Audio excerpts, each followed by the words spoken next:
What's up, everybody? Welcome back to another edition of the Welcome to the World of Sports podcast. I'm your boy John, along with Braxton and Eddie. How y'all doing today, fellas?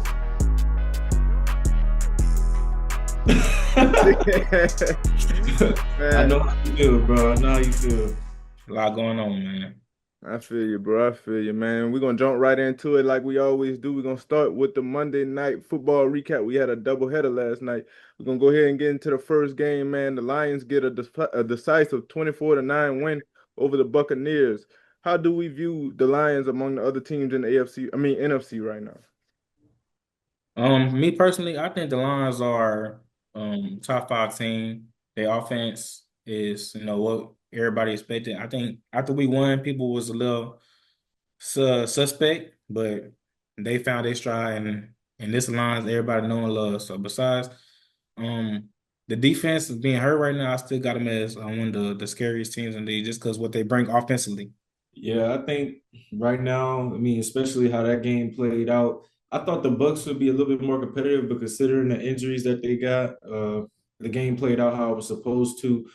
The Lions, they look like some of what they looked like last season. Amon-Ra St. Brown had a good game. I needed that for fantasy, man. So shout out to him. But moving forward, I think, this is a win that they could build off of. You beating the top team in the league. So yeah, it's a big win. Honestly, bro, I feel like, in my opinion, I feel like the Lions are the best team in the NFC right now because we don't really know what Philly is. They've won games, but they haven't looked good.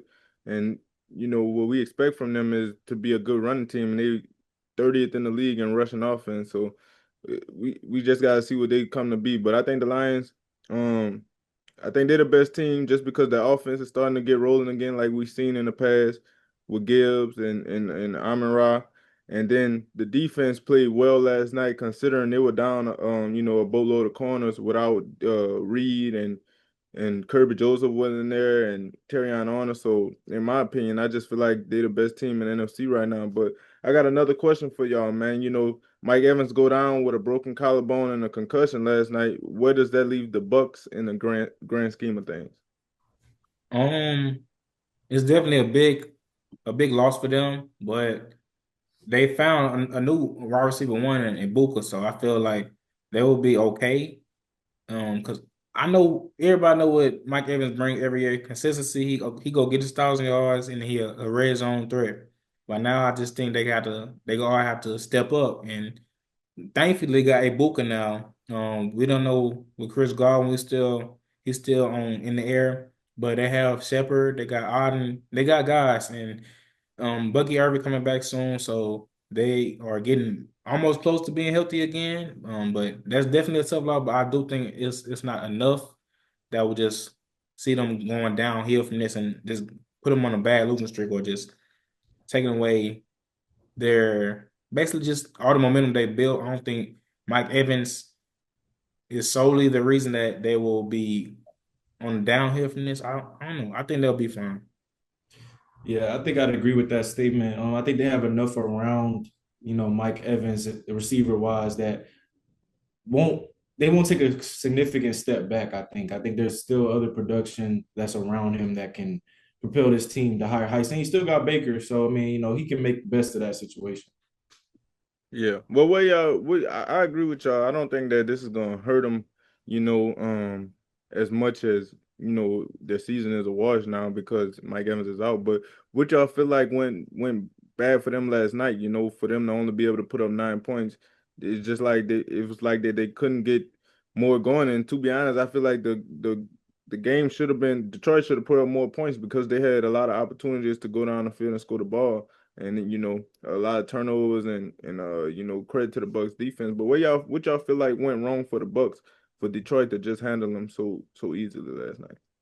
I think that they was getting to Baker. So I think Baker had to deal with a lot of pressure. Aiden Hutchinson, he was in the backfield a lot. They just have a good front group in that they really got after Baker, and I don't think Baker has seen a lot of that. Besides, the Texans defensive front, I just I don't know, and I just think they played together well, and it was a good scheme from the defensive coordinator. Well, I think we've seen some of what we're just talked about play out is that, when you don't have, your top wide receiver out there, of course you're gonna look like you're gonna hold on to the ball a little bit longer. And I think honestly, I gotta give credit to the Detroit Lions defensive coordinator because I feel like he has them like they're on high alert on whatever the other offensive team is doing. Like I don't know if y'all seen, but last week like Baker was doing a lot of extra stuff after the pocket would break down, and I feel like they defensive coordinator was like, "Nah, punch the ball out, like try to get after him, like just keeping him on high alert that he liked to move around and stuff." So I think that's preparation that played out. Yeah, I agree. I agree, man. Definitely a shout out to Kelvin Shepard, LSU boy, man, that's holding it down out there as the D coordinator for the Lions. But moving on, man, to the second Monday night football game. This is right here up y'all alley, fellas, man. The Seahawks dominate the Texans, even though it was a 27-19 game. The game was much, I wouldn't say it was as close as the score indicated. Is this season officially a wash for the Texans, man? I'll let y'all. The floor is y'all, man. Go ahead. I would start by saying, I was telling people all week that I ain't like this late night game. I had a bad feeling going into it. We was off a bye week after the offense had finally got rolling and got some type of chemistry. Defense playing amazing, but just going to it, I didn't feel good with our first game being back. Be at 10 o'clock for me, 9 o'clock for them. It was just it didn't feel right. And last night, John, you just so happy, bro. I don't like this, bro. But I didn't have a good feeling, and it definitely came to fruition on last night, man. The offensive line is the biggest problem as well as the offensive coordinator. But knowing your personnel, I just think that you gotta make some work with what you got. The play calling was treacherous, but that it was horrible. Like I don't agree with anything he called at all. Especially in the third and fourth down, who's on the goal line. We run the ball for what? We have a horrible line that getting pushed back every play. So why you think that would be the best? I don't know what goes through his head. I honestly think he's trying to get fired at this point. They need to do it. Um, we have a big problem, Houston. I don't know if the season is officially washed. I'm not one to do that. I'm gonna fight to the end, but I will say if we don't win a division, then it's no point. And I don't think that we should rush our guys back like Tank Dell and Joe Mixon. I just think they need to just rest up for next season, come back healthier next season, and we just regroup from there. And we just got to go out this offseason and get an O line and fire the offensive coordinator for first. That's the first problem, and then just help CJ protect my quarterback, man. I know Braxton, he's very hard on him and he gives him a horrible time. He goes from on the bus to hopping off the bus. And I don't like that, me personally. He know that. But I'm a guy, I'm not a farewell guy. I'm with you when you're bad, I'm with you when you're good. So I love my quarterback. He not the problem. I don't want him to get any heat. He can play better, but he's running every play. That's not his game. He's a pocket passer. So I think they need to help him protect him so he can put out the best product, and you'll see that rookie CJ that everybody know and love. So that's my spiel. I don't got nothing else to say on it. And when it comes to the Texans, bro, I'm just sick and tired of being sick and tired, man. Like every time, I mean, the fact that this game was so late and we had to deal with that, I mean, that was just the worst way to end my day. I was having a good day actually until I turned that foolishness on. But really, I think the main issues, the O line is a problem. I would say, CJ could be better, but really, I don't think it was on him last night. As much as, I would have liked the offense to be better, I don't think it was all on him. I do think Nick Caley does need to be held responsible for this. I mean, the defense scored basically all the points last night. We got one touchdown. And at this point, I mean, I would say the offense has not shown any spark at all. And it's at a point now where you almost counting on the defense to score points. And I feel like Nick Caley doesn't make anything easier for CJ. I think we don't have an offensive line, but there's ways around. I mean, other teams don't have the greatest offensive lines, but they find a way to help. Maybe they spread out the offense, give guys a chance to get open quicker. I just think Nick Caley is in over his head, honestly. I have nothing to say on this. Besides, the offensive line is bad. play calling is bad. That's just what it boils down to. That's why y'all struggle on offense. And then y'all don't really have the receivers to go out there and make plays for y'all, other than Nico. Y'all know I asked the question, is he a number one receiver? And people didn't really like that, but I think that question needs to be thought about just a little bit. Just a little bit. It needs to be thought about just a little bit. But y'all hit the nail on the head, man. The offensive line and the play calling, bro. Like my biggest issue was, okay, when y'all was down at the 1 yard line towards the end of the game, and the announcer is on TV saying, just sneak the ball, man. You at the 1 yard line, just sneak the ball. And then you roll out to the right and throw incomplete passing on two back-to-back plays, bro. I mean, that's tough, bro. So uh y'all got a lot going on, man, that y'all gotta fix.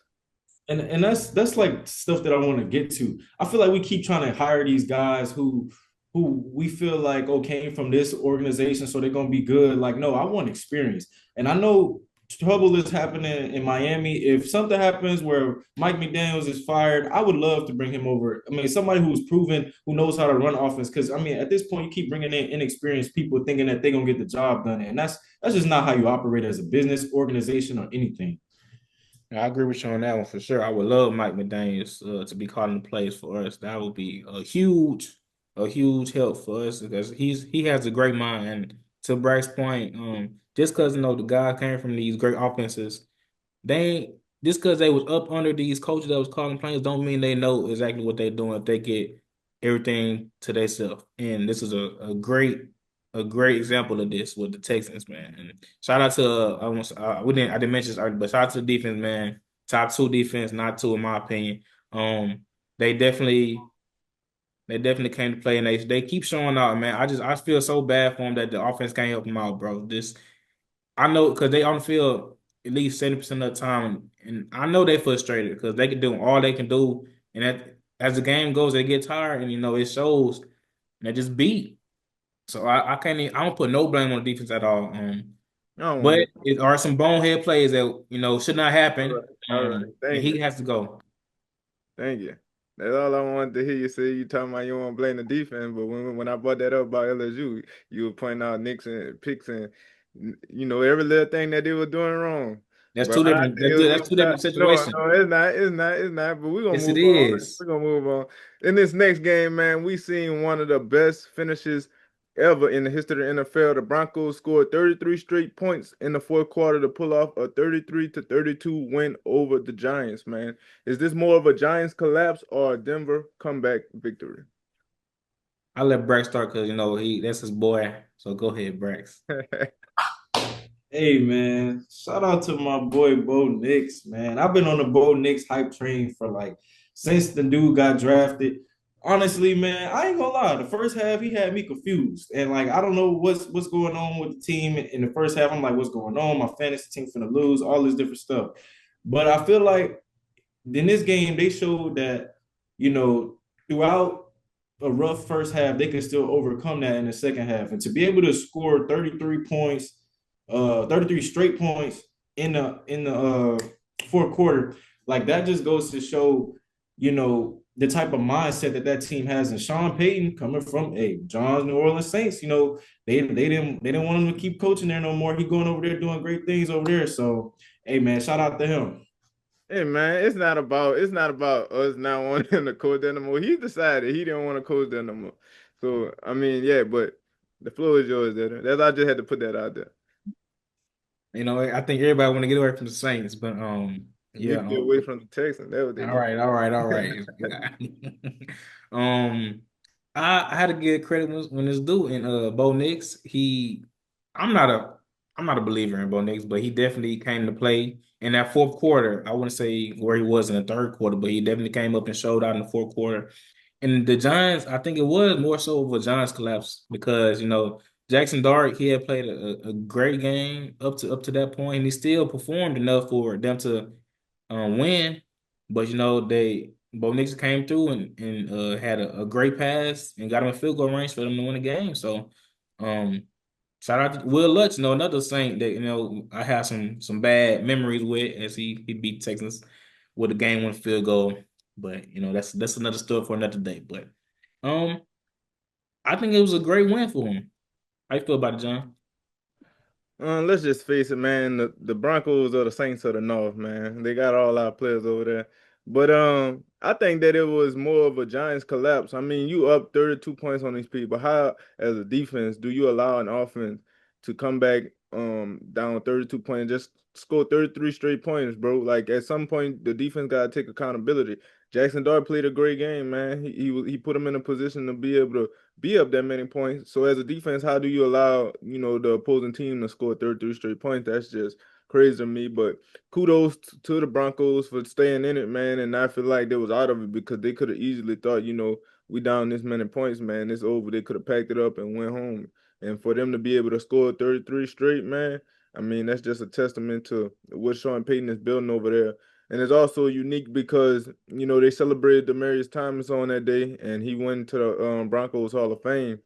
And he was 33 when he died. And then for them to put, score 33 straight points was just amazing, man. So I definitely think he was with them in some capacity. Yeah, I seen people talking about that. They was low key saying it was like a conspiracy theory showing like that the NFL was rigged. I'm not gonna say it's rigged or not, but that is kind of spooky. What you think, Ed? You over there smiling. What you think? Nah, it just things happen for a reason. 32, I guess it was symbolic for them. I mean, just to honor him in that way, I think that's kind of crazy, bro.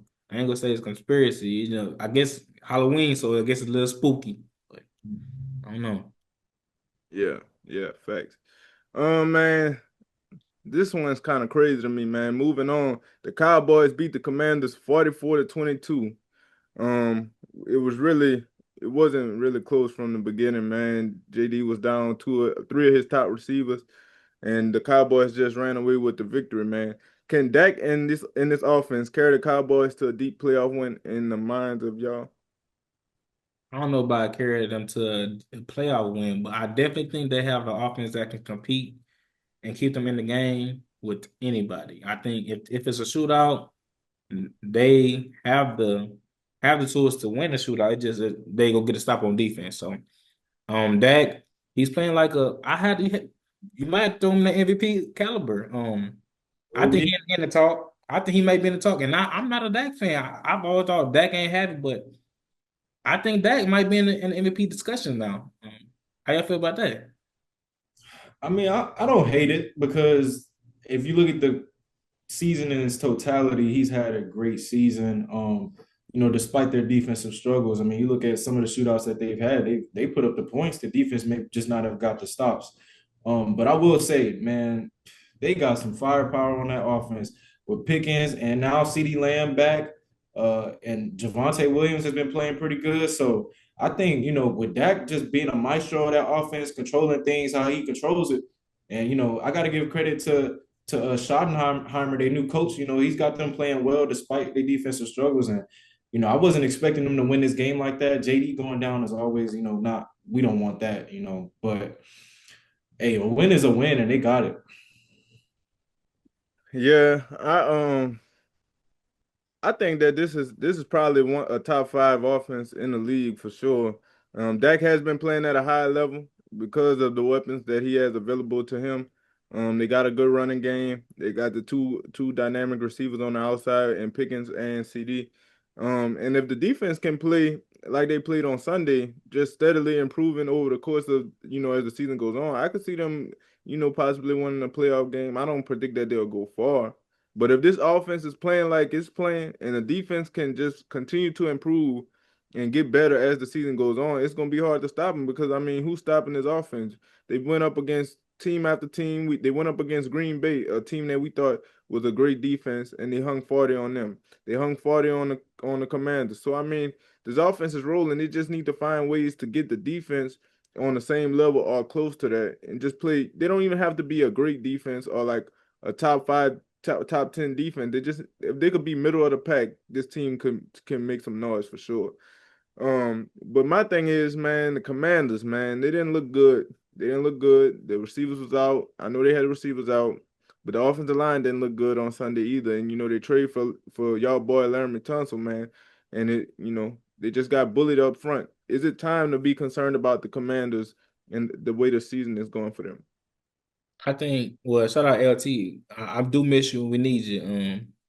But he definitely had the problem. It's the rest of them, but with the Commanders, I do think them being injured is definitely not helping them at all. JD, there was always a thing with him, like Jim, just about his durability, and I think that you shouldn't judge a player on that. But as a management, I understand, and it's like it's when the times like this, you got to depend on Marcus Mariota go out and win you games. Now that's not necessarily what you want. So I think it's frustrating as an organization, and definitely for JD. Him being out. I don't know how long he gonna be out. Hopefully he plays next week.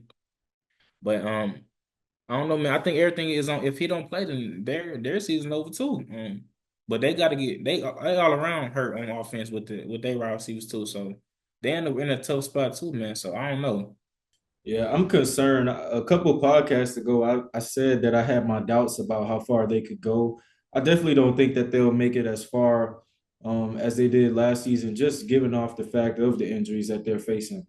Um, I don't know. With JD going down, I think this might be the beginning of the end as far as like their playoff hopes. I don't think that they're gonna go any further than they did because of the injuries that they're facing currently. So Yeah, for me, I agree with you, Brax. I feel like this is the beginning of the end, and it just got me thinking. Like, do we feel like the Commanders got start to think ahead a little bit, in terms of the open window that they had with JD. Think about in the offseason, man, how they handled Terry McLaurin.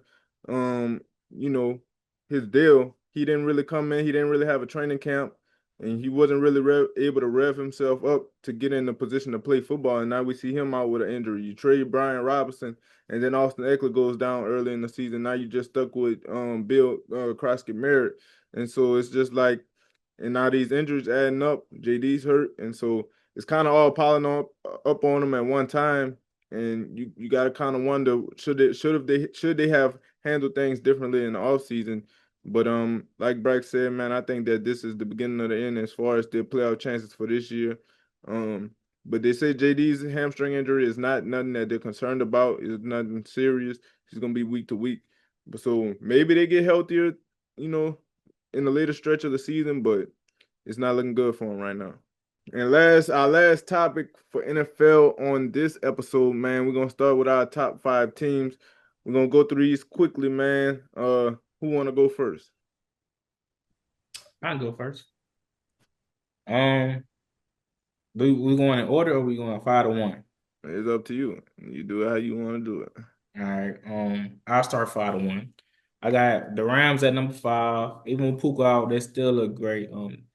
Stafford, Hall of Famer, future Hall of Famer, and he got another Hall of Famer he's throwing to right now, Devontae Adams. So I think they got enough to withhold him while Puka's out. At 4, I got the Lions. I don't really got to talk too much about that. At 3, I got the Eagles. Even though, they having their struggles right now. Barkley, I don't know, man. The O-line got to get right and help them out. AJ came through on Sunday. Devontae came through. Jalen Hurts looked good. So I got Eagles at 3. Now at 2, y'all might not agree, but I got the Chiefs. Chiefs are back. Hate to say it, but they look amazing. I can't. Like I said, I gotta get credit when credit is due, man. They got the guy back, and they got Mahomes over there, and everything just looks rolling over there. So I got to give them that credit, and they look good, man. Look like they go be another ring on the way. So sad to say, but until we know who he really is at the number 1 spot, I got Daniel Jones and the Colts, man. They look amazing, bro. Like that offense right now is arguably the best offense right now in the league, and they find a ways to win. No matter how it look, they putting up points and they getting it done. So I got to give them boys credit, man. They're making the AFC South look great, man. So happy to say for them and Daniel Jones especially. So hopefully they keep it going.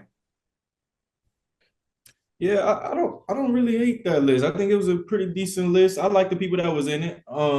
Maybe I don't like the order, but it was okay. I think for me, number 5, I'll go with the Colts. They won me over this week. I thought that was a good win. I thought that was a good win against the Rams. I thought they showed me that they could beat the top teams. They had been beating on some people that I didn't really think that was real competition. Number 4, I probably put the Rams there. I put the Rams there, even though wait, did I say they played the Rams? I meant to say the Chargers. Yeah. Yeah, over the Chargers, my bad. I put the Rams there. The Rams have been hooping.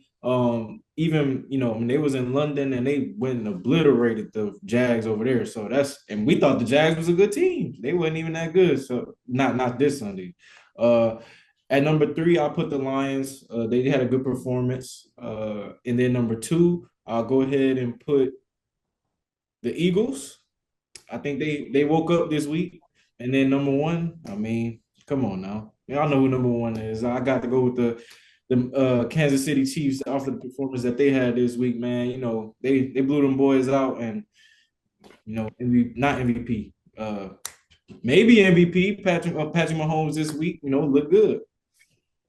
Huh. No, man, I don't know that. I'm gonna go ahead and get my 5, man. At 5, I got the New England Patriots at 5. Just because they look good. Drake May's been playing well. Vrabel's got them guys rolling. They're still a building football team, but to be at 4-2 at this point in the season, you can't understate the job that Vrabel's been able to do, considering how they looked last year under Gerard Mayo, man. At 4, I'm gonna go with the Seahawks. I'm gonna go with the Seahawks, man. That connection with Donald and JSN, man, it looks good. And going into the game, people was talking about, they didn't know if JSN was gonna be able to have a game like he had last night because of Sting, and he proved that he's that guy, man. He had 100 yards again, I think, for the 3rd straight game. And so that's I can't understate that, and their defense looks great, man. I know they went against a Texans offense that not many people are high on. They're not really high on, but the defense, I think the defense is a real deal. At 3, I'm gonna go with the Rams. No, I take that back. At 3, I'm gonna go with the Lions. I'm gonna go with the Lions at 3, man. I like the way that they playing. They've proven that they can plug and play a lot of these players due to for the players that have injuries on their team. So I like the Lions. The offense is getting back right. I'm very impressed with them. At 2, I'm gonna go with the Kansas City Chiefs, man. It's only evident, man. What they've been able to do, they're getting all the pieces back. Rashee Rice went crazy in his first game back. They got Worthy, they got Mahomes, they got Kelsey. And the defense is going to be the defense regardless. So you can't understate that. It's time for them. They're about to finally start rolling. And then that one, man, I got to give it to the Indianapolis Colts, man. They just been steamrolling teams and good team, quality teams. I didn't expect them to go to Los Angeles and handle the Chargers like they handled them. And it just goes to show that they're in a good spot, man. I think that they finally got the quarterback that they've been searching for, and Daniel Jones. I think that his time, even though it was albeit a little time in Minnesota, but his time under Kevin O'Connell and watching the way that he prepares for games and the way that he does things, I feel like that helped him out tremendously. They got the skill position players. Jonathan Taylor's been on a run this season. He's having a Saquon Barkley type season from last year. So I think that the Colts are a good team, and their defense has looked good as well under old Bengals defensive coordinator Lou Anarumo. So man, I definitely think that the Colts are the best team, through 7 weeks of football. I mean, hey, man, we all, this is all opinion based. So everybody in the comments, don't be trying to get on us, man. We just giving our thoughts. Not on us, on you. You got to put that 5. That's bad. That's bad, bro. I told you, I'm not a believer. I got to see more. I mean, Look, hey. Will you be a believer when they stomp a mud hole in the Texas? All right. Okay. And I think that's enough of the NFL topic. Time to move on. Next segment, please. I got you, man. Coming up next, man, we're going to take a quick break. Then we're going to get into college football like we always do. We're going to preview the NBA season as they kick off tonight as we're recording the show on a Tuesday. And we're going to talk about the World Series, man, as it's set. Y'all don't want to miss it, man. Keep it locked here on Welcome to the World of Sports podcast.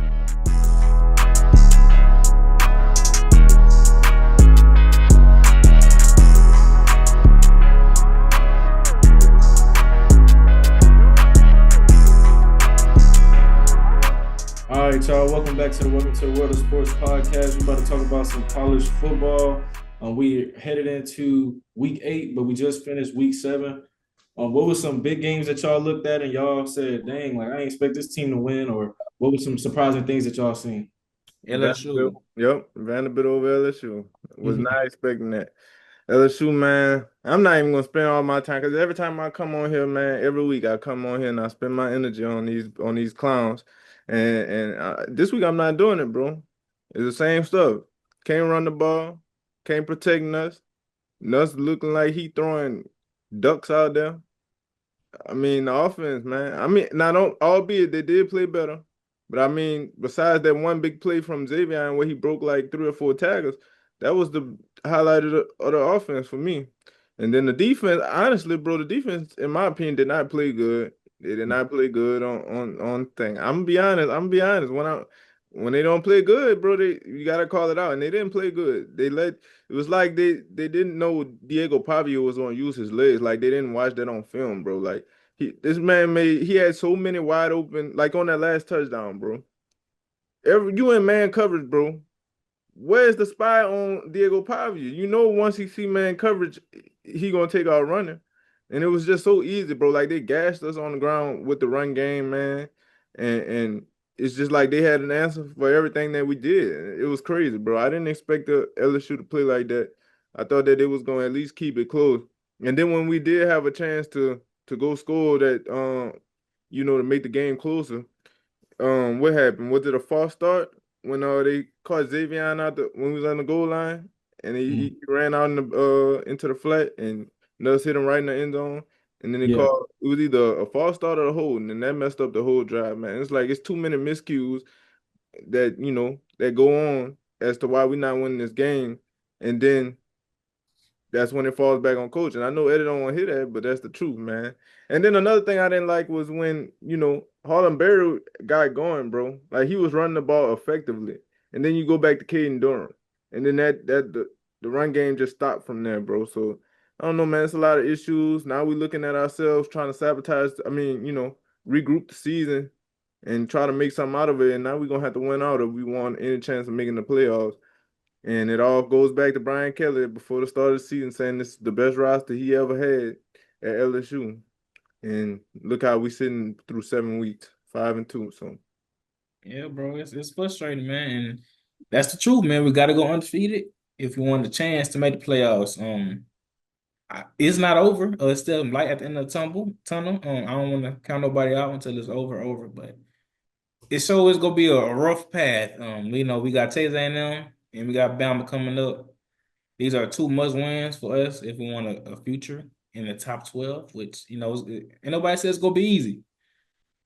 But we showed this making it more harder. I think LSU we always just struggle with quarterbacks that can run, and I always say that just like with Sellers that just didn't tackle. Like I just think we need to emphasize that like more going forward. Like not just even with this team, even the next team. Like it's always been a thing we struggle with running quarterbacks or quarterbacks that know how to scramble and just make something shake when everything go bad.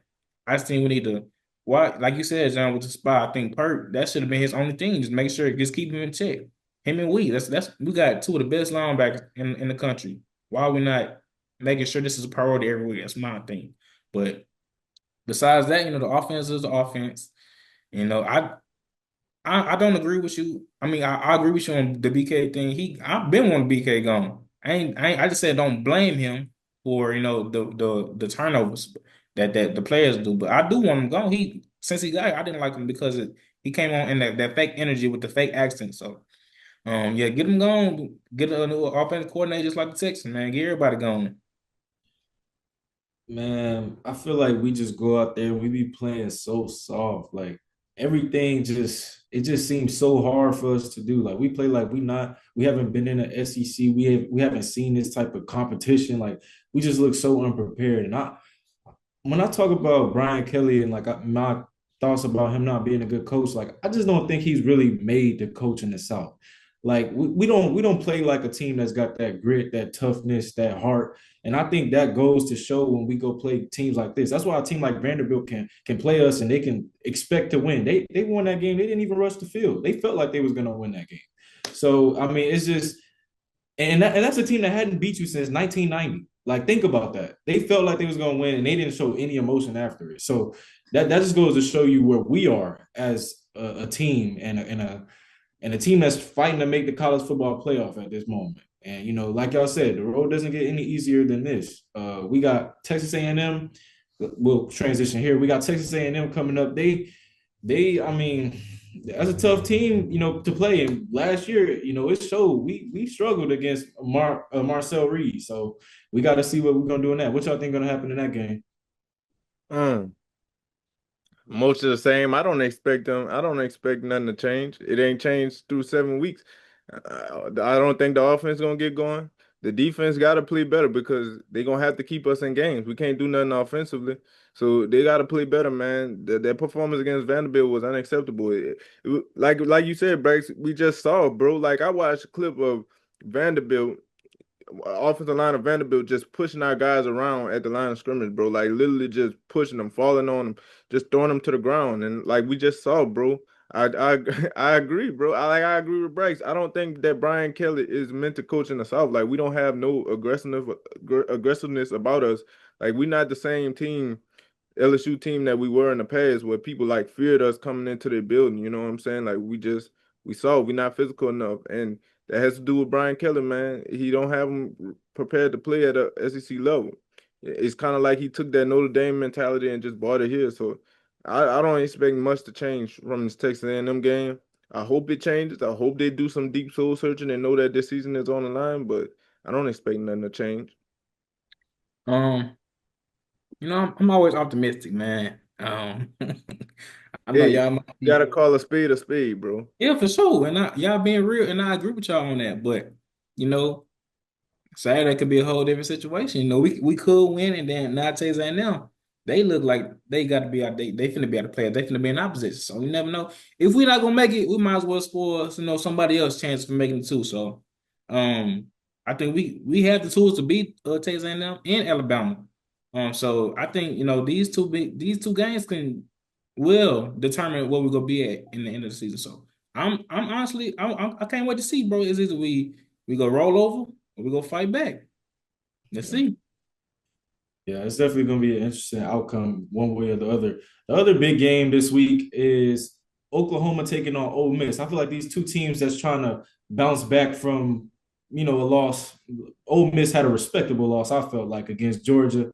And Oklahoma, they had lost to Texas 2 weeks ago in the Red River rivalry. So what do y'all think and what are y'all expectations for that game? Honestly, I think this is a playoff eliminating game right here because Mhm. both teams are both dealing with a loss, and so they really can't afford to have another one. It's gonna be interesting to see. I think this is gonna be a great game, honestly, because Lane Kiffin's offense we know what he can do calling those plays, man. He's probably the best play caller in college football right now. If I had to, if you ask me, just the way that he has, Trinidad Chambliss prepared.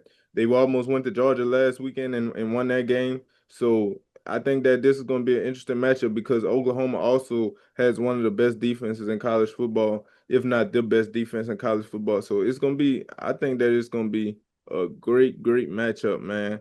Um, I don't even know who's gonna win, honestly. It's a really a pick 'em game for me. I don't really know who's gonna win. I'm just excited to see what they bring to the table on Saturday.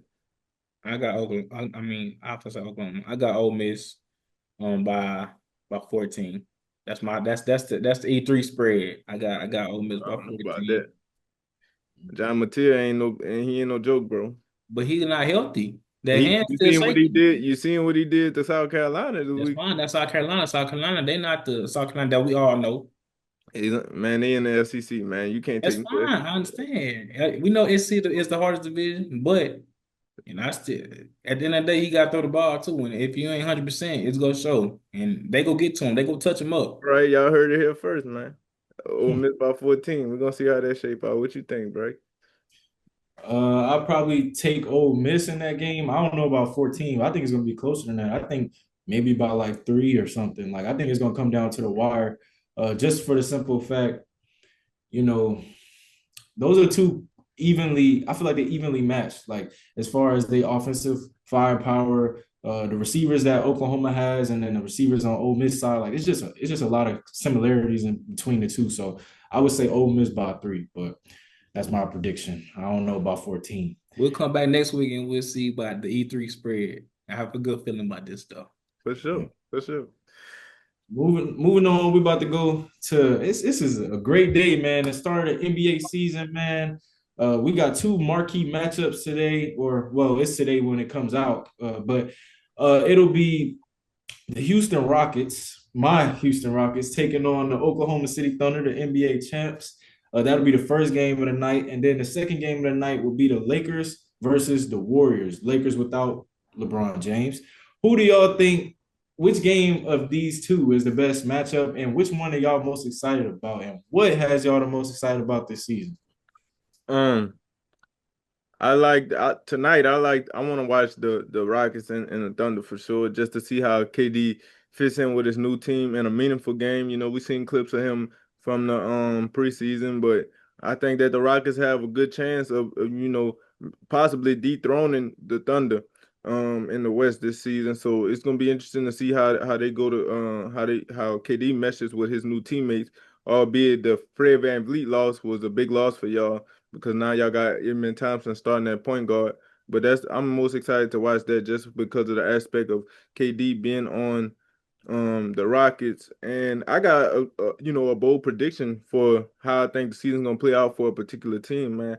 I like the Pelicans this year. I think that they might sneak in and get a playoff spot. You know, a lot of people not talking about them, but they got a lot of young talent on that team with Poole and Zion looking slim and healthy this year. And, you know, they got Jeremiah Fears and Trey Murphy and Sadiq Bey, man. I like the Pelicans. I think that they're gonna be a sneaky good team this year. That's my bold prediction for the season. And you know, I'm always gonna root for the Lakers, man. I hope that we can be able to make it to the finals this year.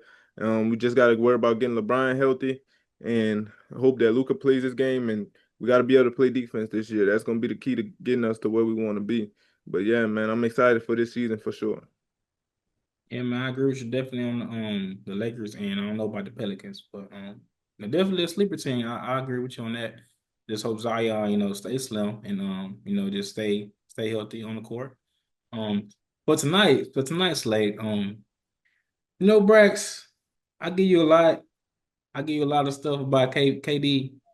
But I will say I can't take away that he is one of the greatest that we ever seen. And I just want KD to know that this is not his team. This is a man and Sengun's team. I just want KD to come in, be the vet, and get buckets at which everyone knows he does at an elite level. And I just want him to stay healthy. He always had some little nicks and knacks throughout the season. So hopefully, he's healthy. Hopefully everybody's healthy this season and we get the best basketball that we've had in a long time. My bold prediction is the Hornets. I have a lot of faith in LaMelo Ball, man. That's my guy. I love Melo, and I like the pieces they have around him, man. People not talking about it because they young and they always got something going on. Melo can't stay healthy. I think this is the year that Melo shows why he's one of them, and I also think that a lot of people are asleep on the Detroit Pistons. That's my pick to go to the NBA Finals out the East or a healthy. If Lonzo Ball healthy, I got Cleveland making a run as well. But I'm going to say that Detroit is going to the finals in the East. And as far as the Western Conference, if LeBron is healthy and the Lakers figure out how to stop people from scoring, I'm not gonna say Lakers go to the finals, but I'm hoping the Lakers go to the finals. But besides, I'm not gonna talk about the Lakers. I'm not gonna talk about LeBron. Everybody think I just love LeBron. I do, but I'm not gonna be biased. I think a healthy Dallas team or OKC goes to the final this year. So that's my pick for the finals. And that's my bold predictions with the Hornets. Hmm. That was a lot right there, man. That was a lot you said right there, especially that part where you said the Detroit Pistons making the finals, man. I mean, hey. Hey man, bold predictions. That's what we supposed to do on this show, man. The NBA season is back, man. And I'm excited to see a lot of the things that you know y'all mentioned. Obviously, the Rockets, I'm a little biased when it comes to that situation. I'm happy we got KD, and I'm interested to see how he's going to play in this environment. You got to think about it, man. He put a lot of blood, sweat, and tears into this organization that they're about to play, and they're about to, it's ring night. He wished he could have did this for this organization. So I'm interested to see how, he handles that. My sleeper team, I would honestly say, I mean, y'all mentioned Dallas, but I think the Suns are actually going to be a good team. I don't think that from the trade that they got that much worse. You got to think about it. They're getting Jalen Green, they're getting Dylan Brooks, whether you think he's a good player or not. I think he's a good defender. Like, I don't think that they're a bad team over there. So I think both teams can win just in different ways. But that'll probably be my sleeper so far. That's a horrible pick. I also do I have two other sleeper teams. I like the Hawks. Everybody forgot about Trey. They just been hurt over there. And I think we need to put some respect on Ice Trey. He is one of them, all-star, one of the best point guards we've seen in the league. I think they have a great young core, so I definitely think they'll make the playoff this year and have a run. Because you know how Trey get in the playoffs.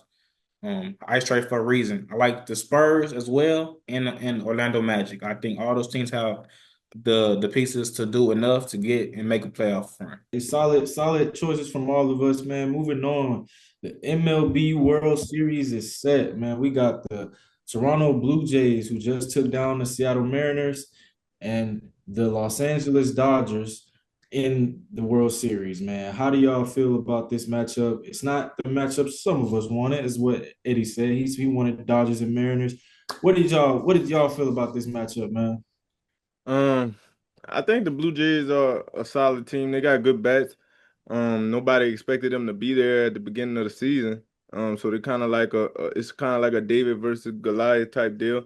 But I think that the Dodgers will win the World Series. I think they'll win it in six. I feel like the Blue Jays could maybe I know they're gonna get one, but I feel like they could maybe get two games against the Dodgers, but the Dodgers will ultimately win it in six games. They just got too much as far as pitching, hitting, and if Shohei put on a performance like he did the other night, it's gonna be real hard to beat him. When he's on the mound throwing 10 Ks and then having three homers to boast that. So I got the Dodgers winning in six for sure. I definitely got the Dodgers winning in six as well. John said David and Goliath. I don't think the Dodgers Goliath. I think they a little bit stronger than Goliath, and I don't think Blue Jays. Not saying they hate. I'm a believer. I am a strong believer in God, but I don't think the we would consider David to be the Toronto Blue Jays, man. They came in clutch yesterday, and especially my former Astro George Springer. He came through clutch and sent the boys to the World Series, man. So shout out to him for sure. But I don't think they have enough to beat the Dodgers. And like John said, they got a lot. And Shohei Ohtani is a lot. And he that guy. Yeah. Yeah, it was bittersweet seeing George Springer hit that home run. But I will say this. Like I said last podcast, the Dodgers is the man, and I don't think that changes in this series. I think they win in five, personally. All right, y'all. It's time for the best part of the show with the Black Spotlight. I'll kick it off. For today, my Black Spotlight is Rashid Rice, man. The Chiefs got the number one receiver back, and he definitely balled out and showed out on Sunday. And the world, man, it was a good sight to see. I hate to say it, but when the Chiefs are good, the NFL is popping, and him coming back and scoring a couple times, it shows, man, what how scared the offense is, when they are healthy and they have that guy Mahomes back there. But Rasheed came back like he never left. So happy to see it, man. I want to stay healthy, keep going. And that's my back spotlight for today. Bryce, what you got for me? And I might have to write that down. I never thought I heard you say those words, man. When the Chiefs is good, the NFL is popping. Okay. All right. We'll move on to my black spotlight. I'm pick Amen Thompson. Just for the simple fact the Rockets play tonight. I'm excited about that. And I think he's gonna have to step it up. We don't have Fred Van Vliet. He's been playing well in the preseason, and I think he's gonna have to, put not the NBA, NFL, the NBA on notice tonight and let people know, he's got what it takes to lead this team. He's gonna have to step into that point guard role. We run a big lineup out there with like nothing shorter than 6'7". So I'm interested to see that and interested to see how he performs. That's my black spotlight this week. Hey man, my black spotlight this week. Hey, shout out to y'all boys though, cause that was some good black spotlights. You hear me? Bryce shouting out his Rockets. Rasheed Rice coming back and having a good day. But man, my black spotlight this week is none other than the GOAT, man. The GOAT. NBA young boy, aka Lil Top, man. Shout out to him, man. He came back home. He put on a show for the fans, man. His first time in 7 years performing back at home, man. And his birthday was yesterday. He just put on a performance, man. He top two and he not two, in my opinion. Y'all already know how I'm coming about that, man. One of the GOATs of our generation. Just want to give him a quick shout out, give him his flowers, man. He doing his thing on tour. The music industry is now finally starting to come around to him. I think that this tour has elevated him to new heights. He was already a big, person out there, but this tour has put him in places that, I probably thought that I would never see him go as far as being around in the industry and, all these rappers coming in and celebrating him on this tour, man. So unfortunately, I wasn't able to make it to the concert. My little brother went, man, and he showed me some videos and it just looked amazing, man. So I just want to say shout out to him. Happy birthday to him and give him his flowers, man. Shout out to you, bro. Keep doing it. Yeah, shout out YB, man, aka Kenny Trail, man. We know that's John, but we love YB over here at the Welcome to the World of Sports podcast, man. What's You up? know, he definitely getting his flowers and happy to see him, man. He definitely put on the show this weekend, and he was vibing yesterday, man. So happy to see it, man. Shout out Kenny Trail, shout out Amen. Yes, Yeah, sir. man. Shout out everybody, Black Spotlight. Shout out YB, man. Everything I seen from it looked like a time. So I hate that I missed it, but it was cool. Yeah, fact. Facts. But that's all we got for y'all today, man. We thank y'all for stopping in, listening, watching, whatever you're doing, man. We hope that y'all enjoyed it. We always try to bring y'all the best content. We've been consistent this season so far, man. Shout out to the fellas, man, for sticking with it, man. And we're gonna continue to keep on doing that. And once again, we appreciate y'all. Just like, comment, and subscribe to get us to where we need to be, man. Until next week. We appreciate y'all and we thank y'all for watching. Welcome to the World Sports Podcast. We out.